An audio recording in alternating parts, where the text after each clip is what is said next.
Uppal circle 2 GHMC పరిధిలోని court ఆదేశాలు ఉన్నప్పటికీ అక్రమ నిర్మాణాలపై అధికారులు చర్యలు తీసుకోవడం లేదంటూ Medchal Malkajgiri BRS party parliament incharge Ragidi Laxma Reddy ఆగ్రహం వ్యక్తం చేశారు. రాగిడి లక్ష్మారెడ్డి ఉప్పల్ డిప్యూటీ కమిషనర్ను కలిసి కోర్టు ఆర్డర్స్ ఉన్నటువంటి అక్రమ నిర్మాణాలపై వారం రోజుల్లోగా చర్యలు తీసుకోవాలని డిమాండ్ చేశారు. నిర్దేశిత గడువులోగా చర్యలు తీసుకోకపోతే బీఆర్ఎస్ పార్టీ పెద్ద ఎత్తున ధర్నాకు దిగుతుందని హెచ్చరించారు. బడాబాబులు నిర్మిస్తున్న అక్రమ నిర్మాణాల జోలికి అధికారులు వెళ్లటం లేదని ఆరోపించారు. పేదలు 2 గదులు కట్టుకున్నా కూల్చివేస్తున్నారని మండిపడ్డారు.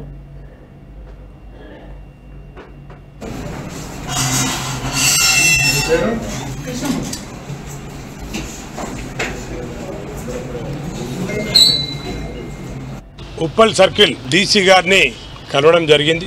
మరి ఉప్పల్ సర్కిల్లో పేదవాళ్ళు ఇల్లు కట్టుకుంటే చిన్న చిన్న ప్లాట్లలో 2 రూములు 3 రూములు వేసుకున్నా కూడా మరి ఇక్కడ టౌన్ ప్లానింగ్ వాళ్ళు పోయి వాళ్ళని సతాయించడమే కాకుండా వాళ్ళ రూములు గులగొట్టడము, వాళ్ళని కట్టద్దని చెప్పడం, వాళ్ళని భయభ్రాంతులు చేసి సతాయిస్తారు. కానీ ఇదే సర్కిల్లో మరి పెదబాబులు కొందరు ఉన్నారు, వాళ్ళ గురించి పట్టించుకుంటారు. ముఖ్యంగా నేను ఒక విషయం చెప్పాలి.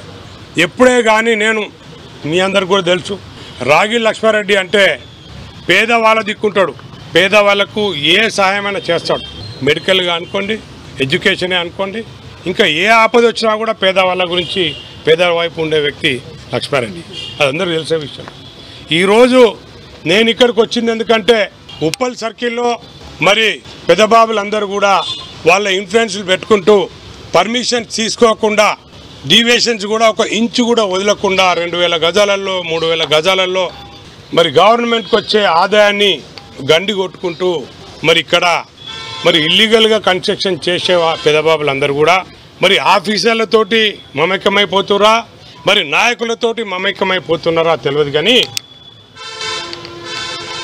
ఎవరు ఎన్ని ఫ్లోర్లు వేస్తారో, ఎంత కన్స్ట్రక్షన్ చేస్తారో